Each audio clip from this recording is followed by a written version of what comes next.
Qué gusto, estimados televidentes, que puedan estar en contacto. En esta ocasión del programa Vida de Éxito tenemos a un invitado muy especial, el doctor Néstor Braidot, reconocido neurocientífico, escritor bestseller, en fin, yo creo que su nombre lo dice todo. En esta ocasión vamos a compartir, ¿verdad? Y especialmente para ustedes, nuestros amigos de la plana gerencial que semana con semana están pendientes de estas transmisiones que nosotros les llevamos a ustedes.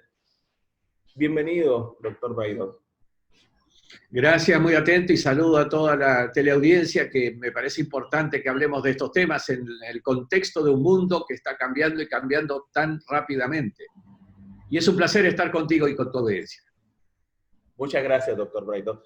Empecemos con una pregunta casi, digamos, como de base. ¿Cómo definiríamos, en este caso, la parte del neuroliderazgo? Bien, como su nombre lo indica, neuroliderazgo es la fusión entre dos grandes áreas de conocimiento.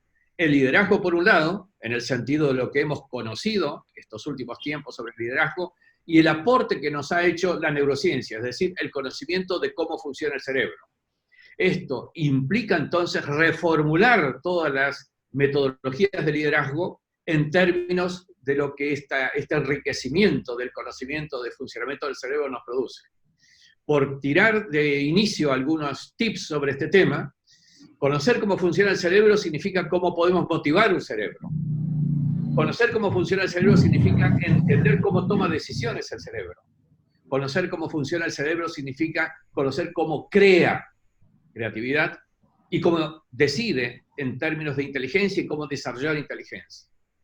En última instancia, es transformar aquella máxima que teníamos en liderazgo, creciendo. En el liderazgo hay que hacer que las cosas se hagan. En el neuroliderazgo decimos hay que hacer que las cosas se quieran hacer. Por lo cual se adicta aquí un factor emocional que de alguna manera provoca que las personas integrantes del equipo de trabajo, del área de actividad que estemos considerando, quieran hacer per se, voluntariamente, desde sí mismos, y no solamente por una mera paga que significara un contrato racional, un contrato monetario. Es la voluntad de la motivación y de la inserción en el hacer. Eso es lo que debe hacer un neurolíder hoy día. Lograr que su equipo quiera hacer las cosas y no solo ordenar que se haga. Interesante posición, porque todavía existe la concepción de que casi como que el líder manipula o debería de manipular a las personas para que hagan lo que se supone que tienen que hacer, y se olvidan, de hecho, de que tienen que pasar por el querer.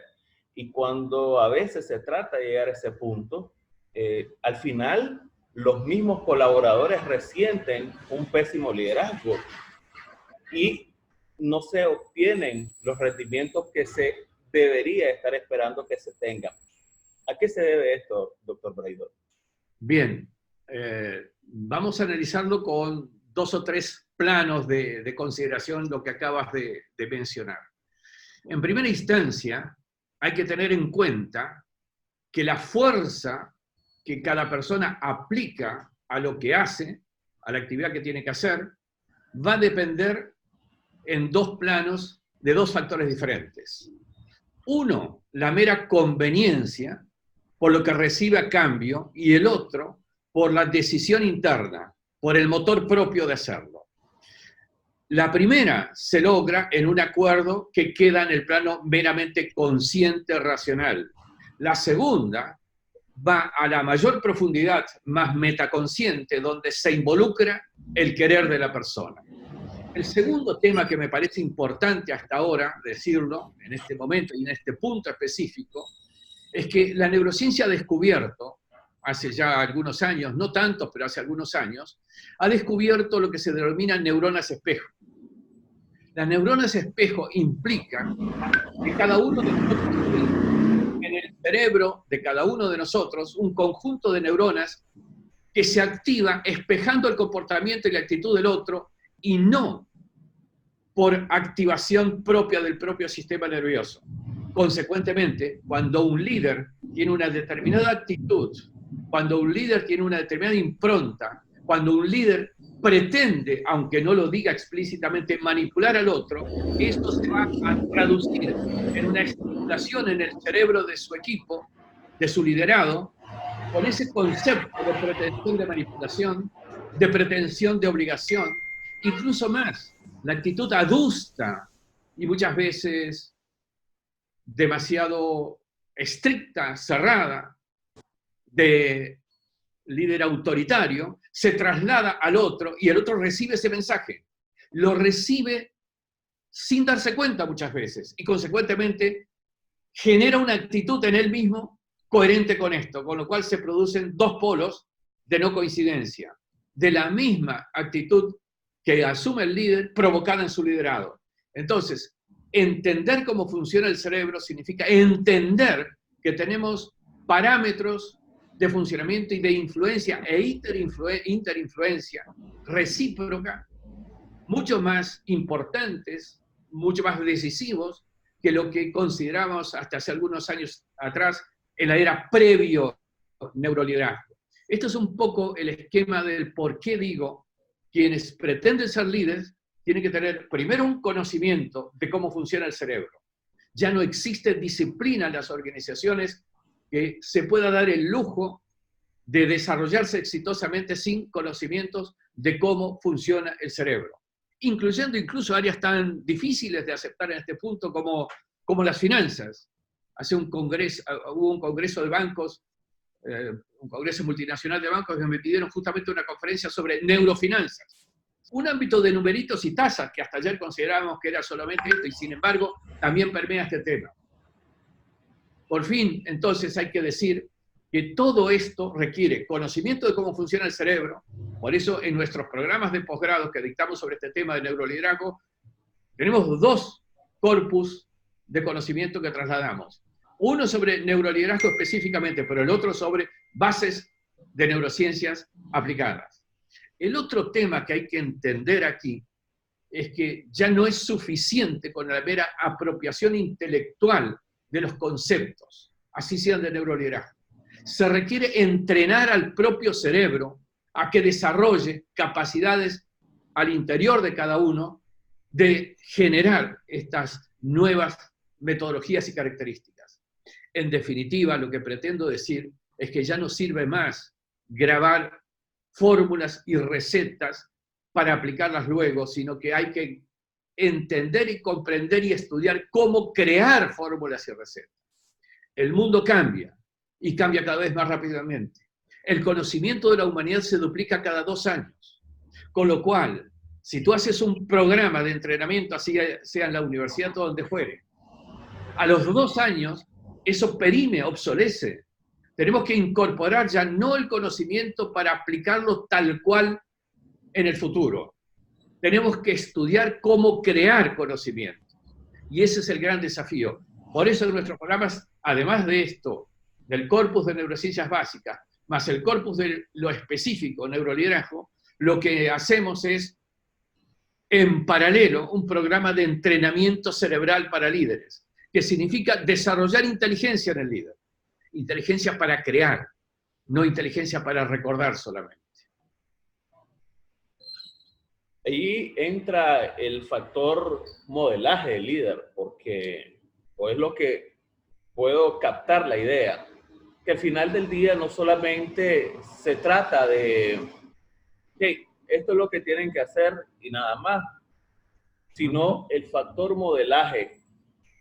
¿Qué tanto impacto tiene en la organización el modelaje de esa persona que está en un puesto de liderazgo? Tal vez está trabajándose en dar la transición de convertirse en un verdadero líder, alguien que modele realmente aquel resultado que quiere obtener.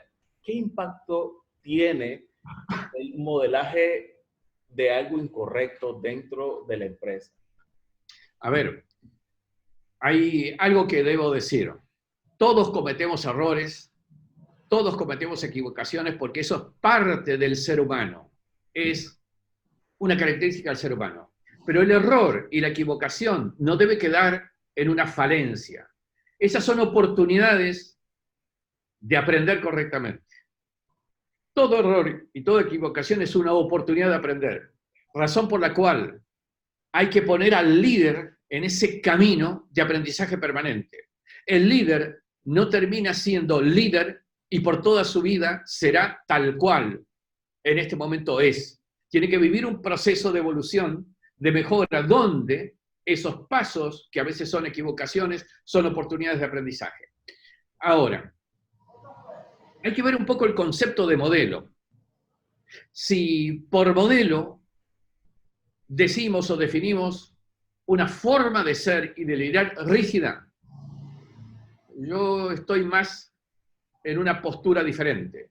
Si el modelo es un modelo que implica el aprendizaje y reaprendizaje permanente, si el modelo implica capacidad de tomar decisiones de maneras diferentes a lo largo de la evolución del tiempo o de la integración del equipo, allí ya estaría de acuerdo. En este aspecto, que un equipo A compuesto de tales y cuales personas requiere una determinada estrategia de neuroliderazgo.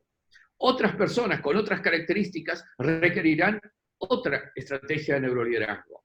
Y además, estas mismas personas, de un momento para el otro, pueden evolucionar en características distintas. Me refiero porque estarán en una postura distinta por circunstancias personales o profesionales.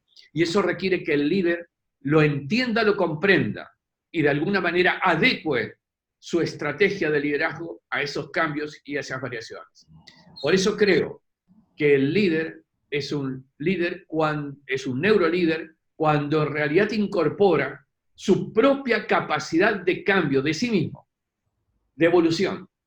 Porque el mundo evoluciona cada vez más rápidamente, y cada vez más rápidamente entonces quienes lideren los procesos deben también evolucionar, es decir, cambiar. Porque muchas veces los líderes y también los liderados se sienten cómodos en la zona de confort. Por ejemplo, durante los últimos 10 años a mí me fue bien, puede decir un líder, como he hecho las cosas, porque en mi contexto profesional he hecho estas situaciones así, A, B y C. Y esto fue exitoso, con lo cual repito año tras año la misma metodología porque ha sido exitoso en los últimos años. Sin embargo, el contexto cambia, los recursos cambian, y lo que fue exitoso hasta hoy puede no serlo mañana. Razón por la cual el gran riesgo del líder es que cuando está en la cumbre de su éxito, en cuanto a la metodología que ha aplicado, corre el peligro de quedar obsoleto, aún repitiendo lo mismo que fue exitoso, porque el contexto en que aplicó su estrategia de éxito hasta ayer, hoy cambió. Por eso es que lo que importa es que el líder se acostumbre a superar, salir de su zona de confort y tener la posibilidad de enfrentar el cambio, porque en el cambio está la perdurabilidad del éxito. Doctor Braidot, en el pasado se nos decía, o más bien nos presentaban fórmulas, A más B igual éxito. Y eso era como pasos a seguir para ser exitoso. La mayoría o la forma del aprendizaje que se dio en las últimas décadas fue exactamente eso. A más B igual a éxito. Pareciera que ahora con las neurociencias el planteamiento, la perspectiva ha cambiado. Usted me mencionaba que cada persona tiene sus propias capacidades, cada persona tiene sus propias cualidades y se toma más en cuenta la naturaleza individual, la naturaleza creativa que tiene el individuo como tal y no como estrictamente un A más B igual a éxito. Y efectivamente, porque A más B igual a X era una abstracción en la que considerábamos al cerebro humano, al de tu liderazgo como una caja negra. Le poníamos un input A, le poníamos otro input B, y salía un X. Pensando que la caja negra, que recibía esos dos inputs, A más B, y que emitía un output, una salida X, que allí dentro solamente había un proceso racional, lógico, analítico y secuencial.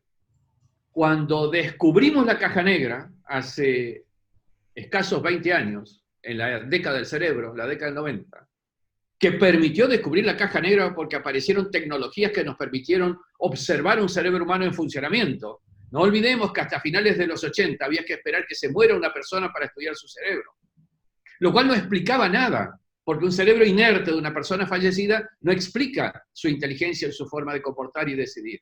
Consecuentemente, cuando se descubre la caja negra y aparece el cerebro humano, nos damos cuenta que ya no es solamente un procedimiento lógico, racional, analítico y secuencial. Empieza a haber otras características. Por ejemplo, una investigación de Dylan Haynes, un neurobiólogo alemán en el Max Planck de Berlín, descubre que cuando yo pido a alguien que tome una decisión, el cerebro de esa persona, instantes antes, ya estaba activándose, orientando la respuesta. Esto significa una demostración palpable de que el cerebro humano, en el plano metaconsciente, más allá de la conciencia, bajo el umbral de la conciencia, empieza a responder al estímulo enviando información al consciente respecto de lo que ese metaconsciente está pensando alrededor de la respuesta del estímulo, influenciando el consciente. Y esto hay una razón para esto.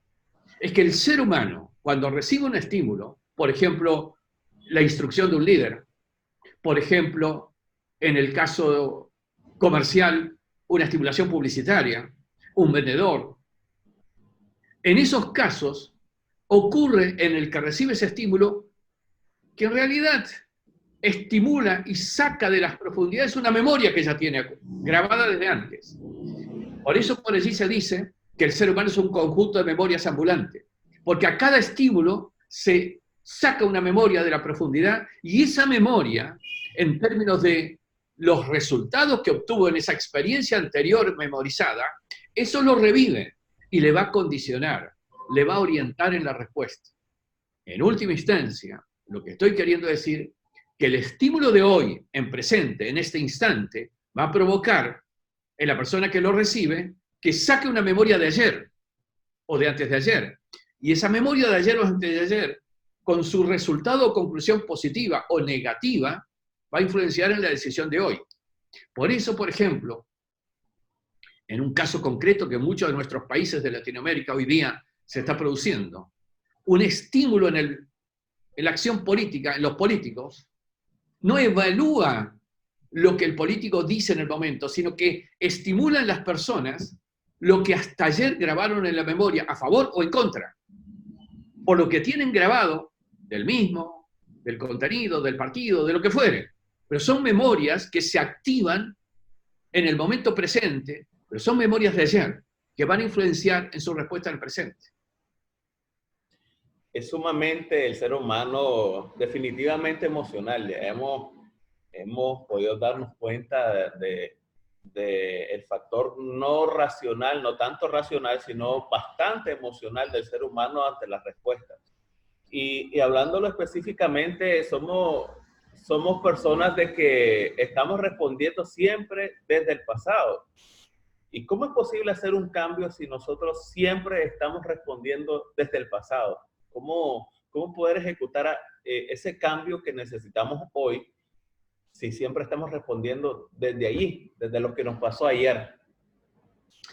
A ver, aquí habría entonces dos o tres reflexiones. Lo primero es que siempre nosotros vamos a activar memorias, ¿sí? Ciertamente que las memorias, por lo que tú has dicho recién, se graban más profundamente cuando esa memoria está asociada a una emoción. Ahora, una memoria grabada más profundamente, porque tiene asociada una emoción, adquiere otra capacidad también, que tiene mayor probabilidad de surgencia futura. Me refiero a que va a ser muy probable que esa memoria asociada a una emoción se recupere más fácilmente en el futuro ante estímulos que otras memorias que no tienen emoción asociada. Ese es un primer elemento.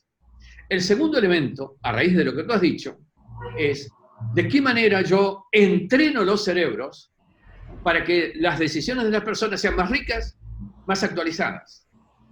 En concreto, segundo plano de respuesta entonces, existe hoy algo que se denomina brain gym o entrenamientos cerebrales. Nosotros hemos construido gimnasios del cerebro, incluso algunos los dictamos online, en vivo, pero a través de estas redes, donde lo que hacemos es entrenar el cerebro. ¿Sabes cuál es el primer entrenamiento? El primer entrenamiento es aprender a percibir. Nosotros usamos los 5 sentidos, la vista, el oído, el tacto, el olfato, el gusto, pasivamente. Es decir, no activamos proactivamente la captación. En este momento, alguien, por ejemplo, estará viendo este vídeo, estará tal vez oyendo lo que digo, pero ¿sabes qué? Lo que tiene que hacer es mirar en vez de solamente ver, escuchar en vez de solamente oír, es decir, captar más cosas. Si tú captas más cosas que las que pasivamente captarías, estás incorporando mayor estimulación cerebral, creación de más cantidad de neuronas, creación de más cantidad de memorias, creación de memorias más actualizadas, más ricas. El tercer proceso, tercer nivel ya más complejo de explicación, tiene que ver con lo que hoy estamos estudiando. Si tú te concentras solamente en lo que te ha ocurrido, en el presente te concentras en lo que te ha ocurrido, es decir, en el pasado, vas a traer tu pasado al presente, con lo cual no tendrás futuro. Estás repitiendo el presente, tu pasado. En cambio, cuando tú con determinados ejercicios aprendes a construir visualizando en tu mente el futuro, vas a traer el futuro al presente. Con lo cual vas a construir en presente tu futuro. Este es un entrenamiento de nivel premium, digamos, de segundo escalón, porque es cómo entrenamos a las personas a facilitar la concreción de sus futuros con entrenamientos de ejercicios a hacer en el presente. Es bastante lógico. Si yo en presente pienso en lo mal que me fue ayer, voy a repetir lo mal que me fue ayer hoy. Si yo en presente, en vez de pensar en ese pasado, pienso en ese futuro, de lo bien que me va a ir en este tema, voy a empezar a construir en el cerebro lo que el cerebro va a estar más facilitado de construir a partir de esta construcción mental inicial en presente hoy día. Perfecto. Es importante porque entender cada uno de estos aspectos, porque al final del día van a determinar, o sea, el mundo está cambiando a una velocidad súper rápida. Vamos a hacer una pausa, pero lo voy a dejar con esta pregunta, o más bien este dato que tengo por acá. Según un nuevo estudio, dice que el 54% de las personas confían más en un robot que en su gerente. La respuesta cuando regresemos. De acuerdo. Vamos a hacer una pausa de 10 segundos para que entremos de nuevo. Bien.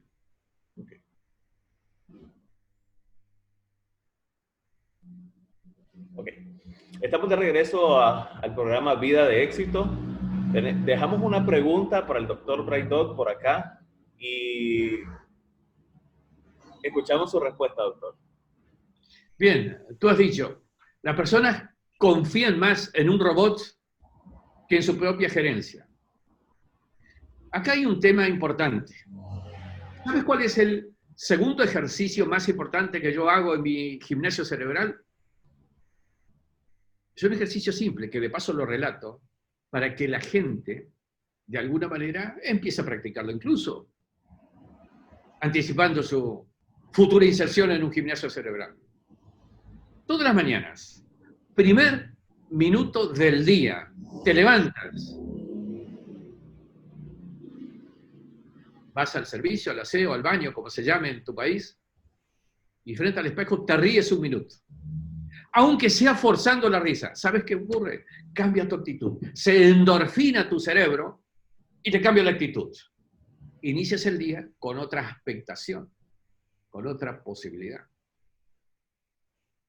Ocurre entonces que todos nosotros enfrentamos las realidades con una actitud a priori complicada por las noticias que hemos visto, por la televisión, el periódico, la radio, que habitualmente no derrama en el éter noticias positivas. Parece que tiene más éxito periodístico hablar del problema, del crimen, del robo, de la dificultad, del siniestro, etc. Y hay algo paradójico. El cerebro humano repite 2 veces más lo negativo que lo positivo. Entonces, allí hay una cuestión. Tenemos que aprender y entrenarnos a cambiar la actitud, a tener una actitud más proactiva y más positiva, porque de lo contrario veremos negativo lo que es negativo, pero veremos negativo también, en buena medida, lo que no es negativo. Ese es un primer elemento. Y el segundo elemento, cuando tú dices, se confía más en un robot que en un gerente. La pregunta que hago es, ¿a qué gerencia te refieres? Porque un gerente de la vieja estirpe gerencial autoritaria, que en vez de lograr que quieran hacer las cosas, impone lo que hay que hacer, sin escuchar lo que dice su liderado, ese gerente está generando en sus liderados la actitud negativa respecto de lo que él de alguna manera pretende que se haga.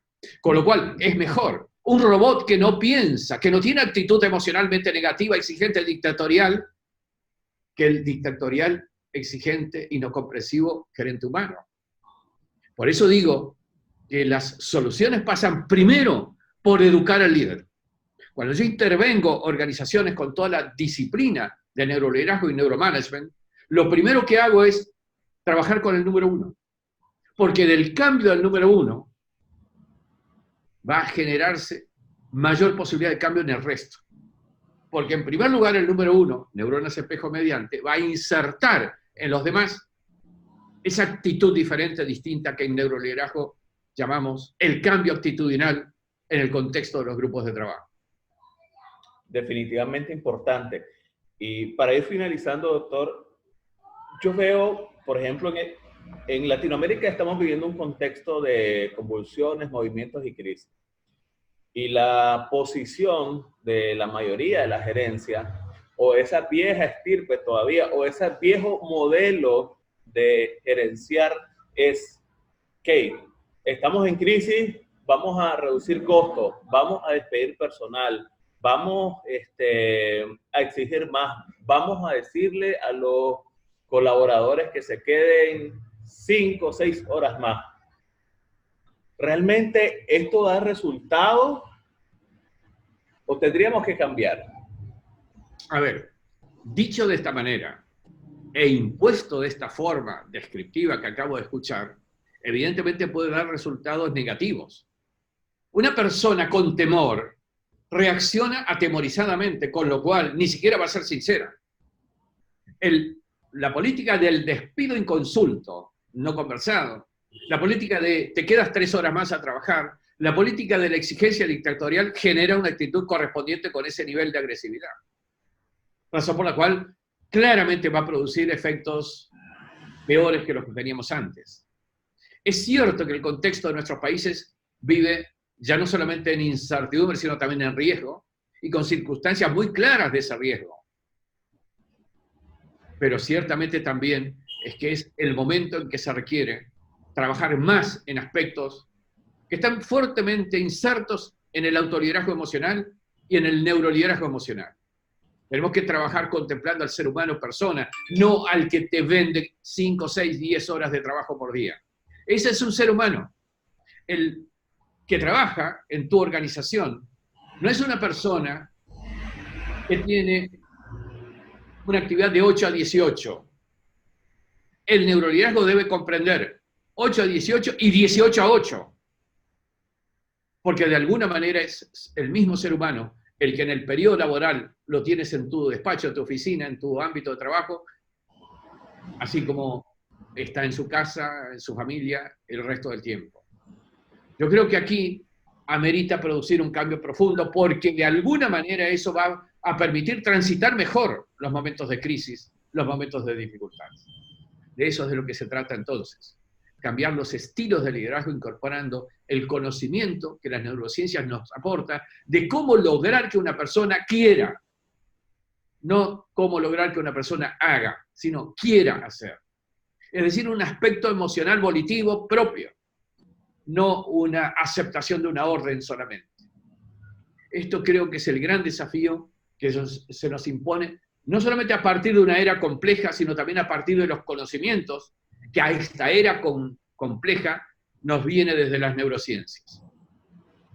Definitivamente, doctor, yo en lo personal imparto cursos acerca de ventas y veo la gran diferencia entre que el trato, cuando se hace de forma con actitud positiva, de hecho que lo primero que me enfoco es ir a la gerencia de venta, porque la gerencia de venta irradia ya sea lo negativo, la imposición, o ya sea puede irradiar lo positivo, que es decir, vamos a contagiarnos de algo diferente, vamos a acompañar este proceso, vamos a darle seguridad a nuestra gente de que sí se pueden hacer las cosas, de que inclusive en los resultados que yo en lo personal he visto, que funciona mucho más que mandar a un colaborador a trabajar 3, 4, 5 horas más y tener muchísimos mejores resultados.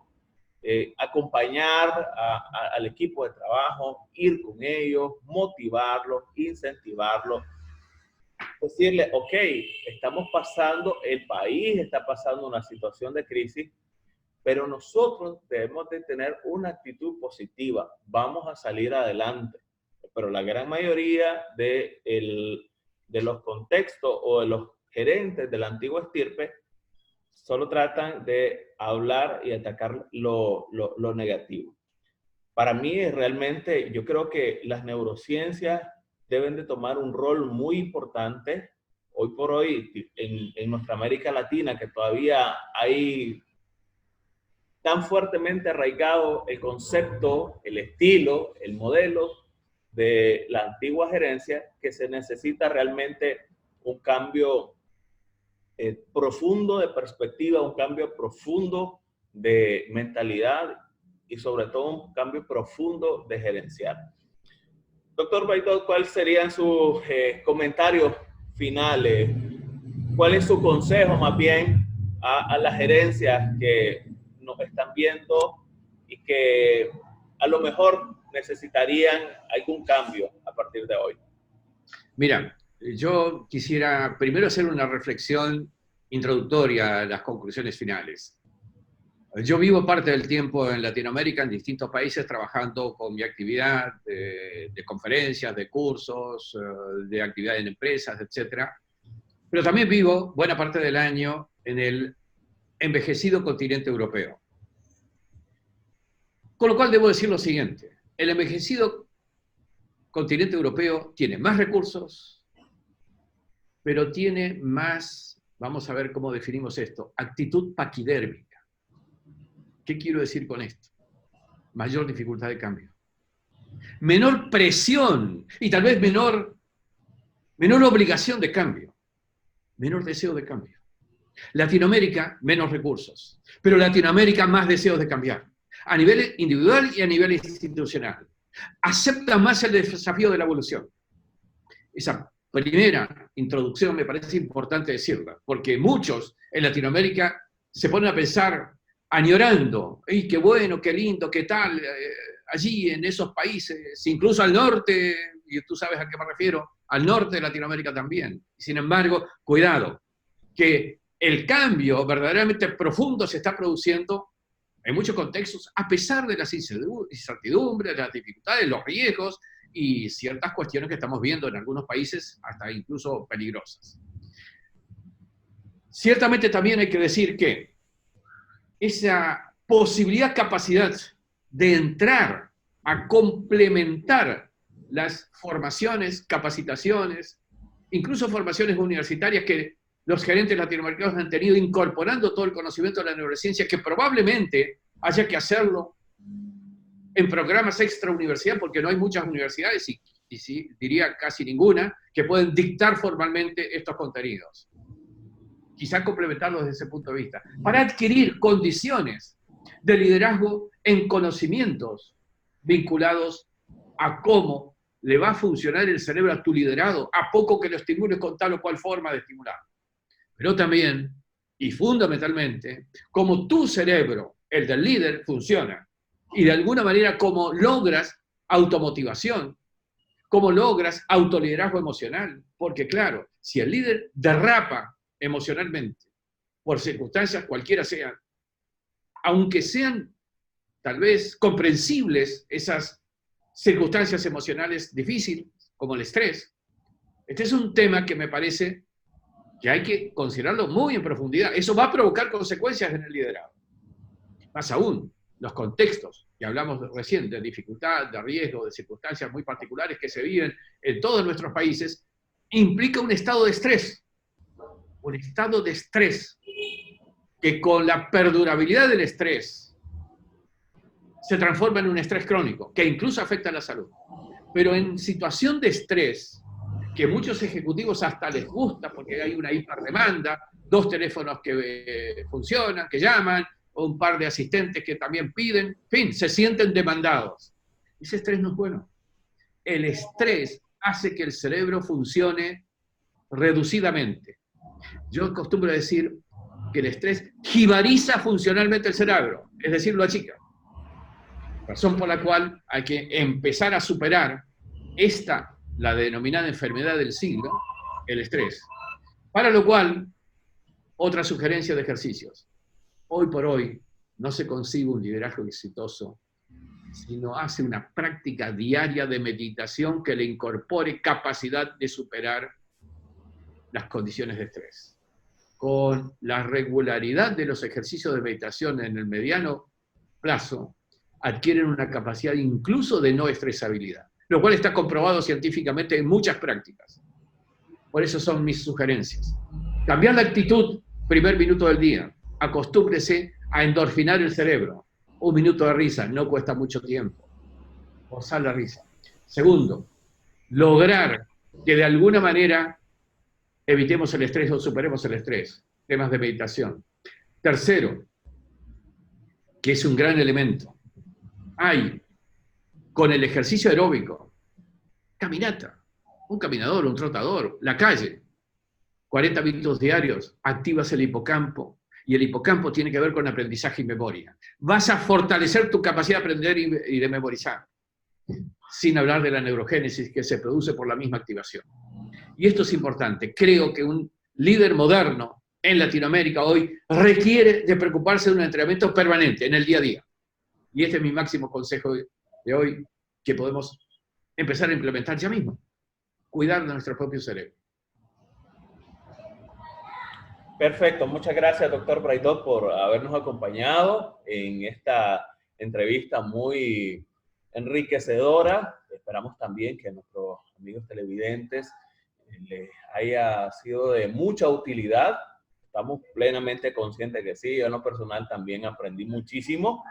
Y le agradecemos nuevamente, doctor, por el tiempo, por el espacio. Esperamos tenerlo nuevamente muy pronto. Gracias, muy amable a ti por la entrevista y a todos tus televidentes un gran cariño y espero que pronto estemos en contacto nuevamente. Gracias.